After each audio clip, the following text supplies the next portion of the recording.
What starts here changes the world. I have a few suggestions that may help you on your way to a better world. And while these lessons were learned during my time in the military, I can assure you that it matters not whether you ever served a day in uniform. It matters not your gender, your ethnic or religious background, your orientation, or your social status. Our struggles in this world are similar, and the lessons to overcome those struggles and to move forward, changing ourselves and changing the world around us, will apply equally to all. So here are the 10 lessons I learned from basic SEAL training that hopefully will be of value to you as you move forward in life. Every morning in SEAL training, my instructors, who at the time were all Vietnam veterans, would show up in my barracks room, and the first thing they'd do was inspect my bed. If you did it right, the corners would be square, the covers would be pulled tight, the pillow centered just under the headboard, and the extra blanket folded neatly at the foot of the rack. It was a simple task, mundane at best, but every morning we were required to make our bed to perfection. It seemed a little ridiculous at the time, particularly in light of the fact that we were aspiring to be real warriors, tough, battle-hardened SEALs. But the wisdom of this simple act has been proven to me many times over. If you make your bed every morning, you will have accomplished the first task of the day. It will give you a small sense of pride, and it will encourage you to do another task, and another, and another. And by the end of the day, that one task completed will have turned into many tasks completed. Making your bed will also reinforce the fact that the little things in life matter. If you can't do the little things right, you'll never be able to do the big things right. And if by chance you have a miserable day, you will come home to a bed that is made, that you made. And a made bed gives you encouragement that tomorrow will be better. So if you want to change the world, start off by making your bed.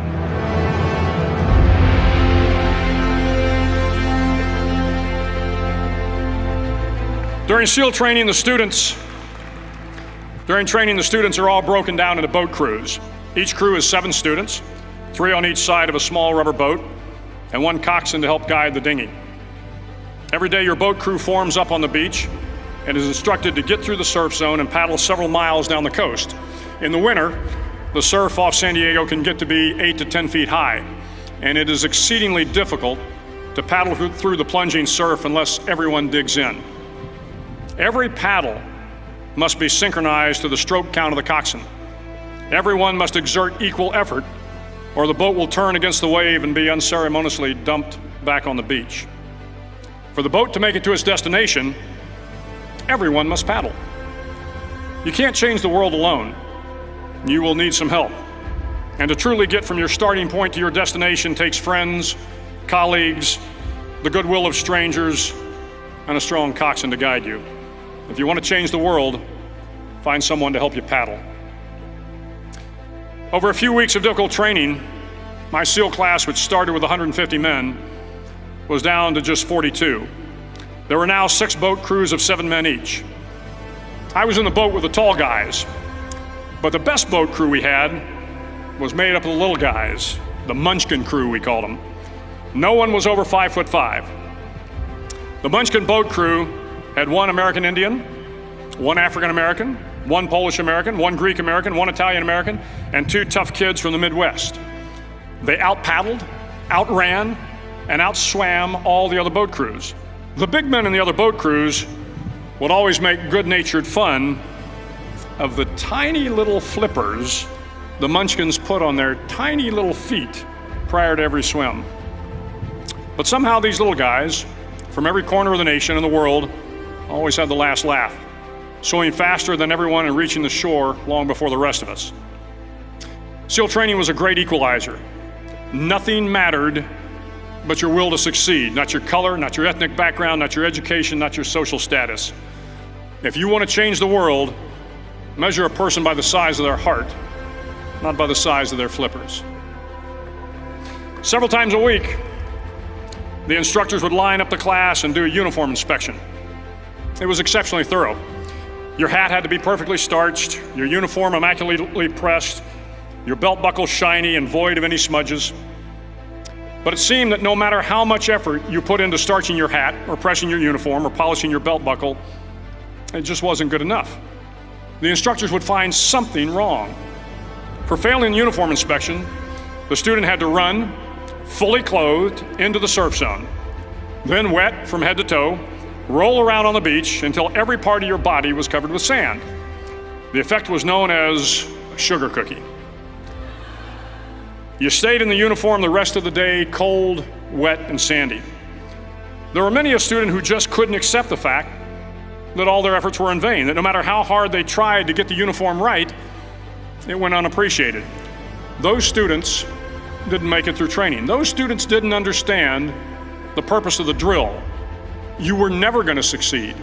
You were never going to have a perfect uniform. The instructors weren't going to allow it. Sometimes, no matter how well you prepare or how well you perform, you still end up as a sugar cookie. It's just the way life is sometimes. If you want to change the world, get over being a sugar cookie and keep moving forward.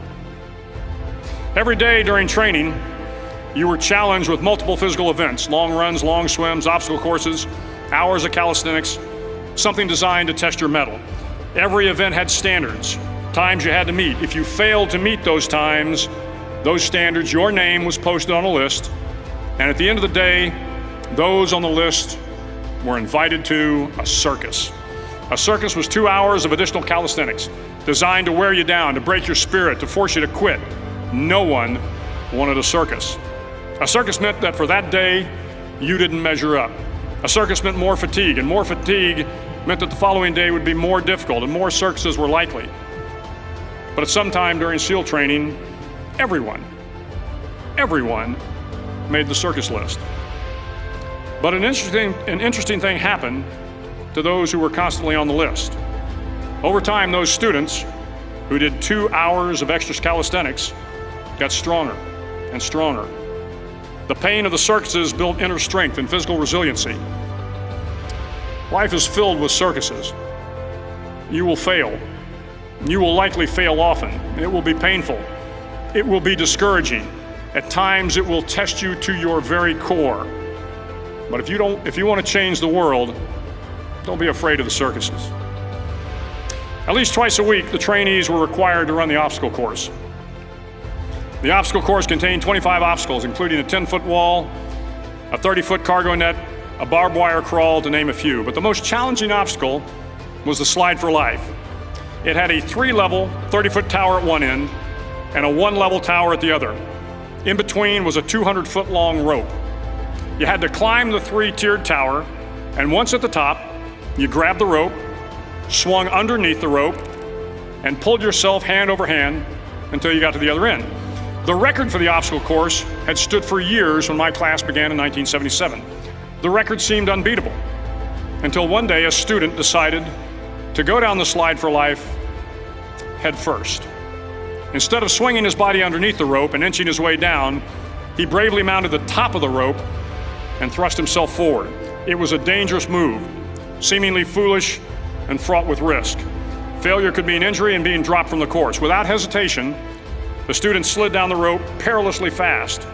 Instead of several minutes, it only took him half that time. And by the end of the course, he had broken the record. If you want to change the world, sometimes you have to slide down the obstacles head first. During the land warfare phase of training, the students are flown out to San Clemente Island, which lies off the coast of San Diego.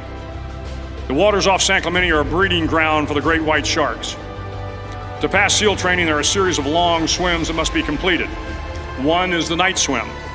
Before the swim, the instructors joyfully brief the students on all the species of sharks that inhabit the waters off San Clemente. They assure you, however, that no student has ever been eaten by a shark, at least not that they can remember. But you are also taught that if a shark begins to circle your position, stand your ground. Do not swim away. Do not act afraid.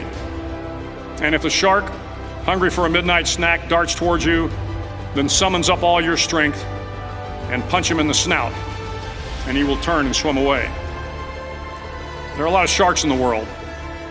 If you hope to complete the swim, you will have to deal with them. So if you want to change the world, don't back down from the sharks. As Navy SEALs, one of our jobs is to conduct underwater attacks against enemy shipping. We practice this technique extensively during training. The ship attack mission is where a pair of SEAL divers is dropped off outside an enemy harbor and then swims well over 2 miles underwater, using nothing but a depth gauge and a compass to get to the target. During the entire swim, even well below the surface, there is some light that comes through. It is comforting to know that there is open water above you. But as you approach the ship, which is tied to a pier, the light begins to fade. The steel structure of the ship blocks the moonlight. It blocks the surrounding street lamps. It blocks all ambient light. To be successful in your mission, you have to swim under the ship and find the keel, the center line, and the deepest part of the ship. This is your objective. But the keel is also the darkest part of the ship, where you cannot see your hand in front of your face, where the noise from the ship's machinery is deafening, and where it gets to be easily disoriented, and you can fail. Every SEAL knows that under the keel, at that darkest moment of the mission, is a time when you need to be calm, when you must be calm, when you must be composed, when all your tactical skills, your physical power, and your inner strength must be brought to bear. If you want to change the world, you must be your very best in the darkest moments. The 9th week of training is referred to as Hell Week.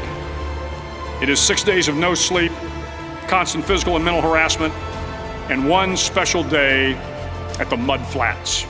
The Mud Flats are an area between San Diego and Tijuana where the water runs off and creates the Tijuana Sloughs, a swampy patch of terrain where the mud will engulf you. It is on Wednesday of Hell Week that you paddle down to the Mud Flats and spend the next 15 hours trying to survive this freezing cold, the howling wind, and the incessant pressure to quit from the instructors.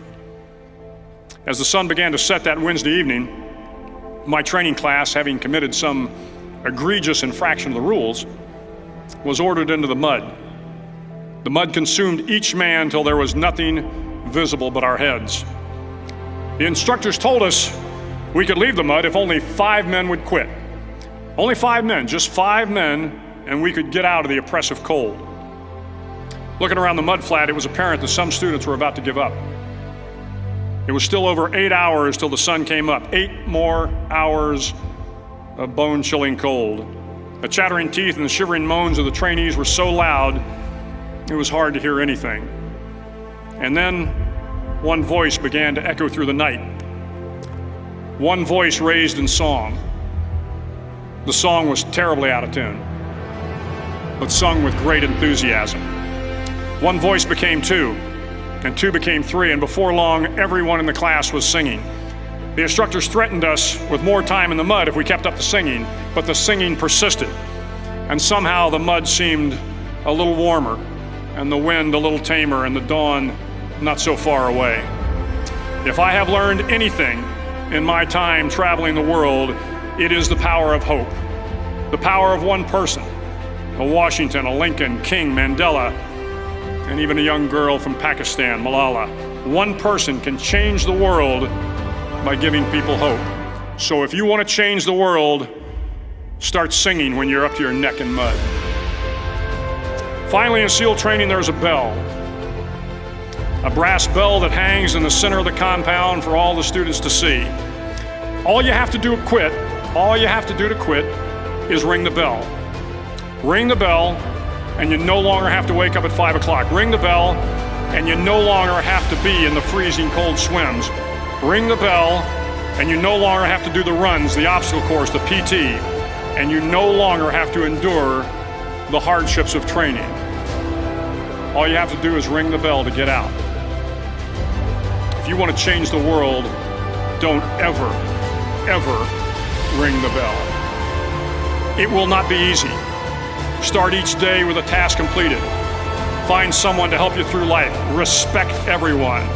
Know that life is not fair and that you will fail often. But if you take some risks, step up when the times are the toughest, face down the bullies, lift up the downtrodden, and never, ever give up. If you do these things, the next generation and the generations that follow will live in a world far better than the one we have today. And what started here will indeed have changed the world for the better. Thank you very much.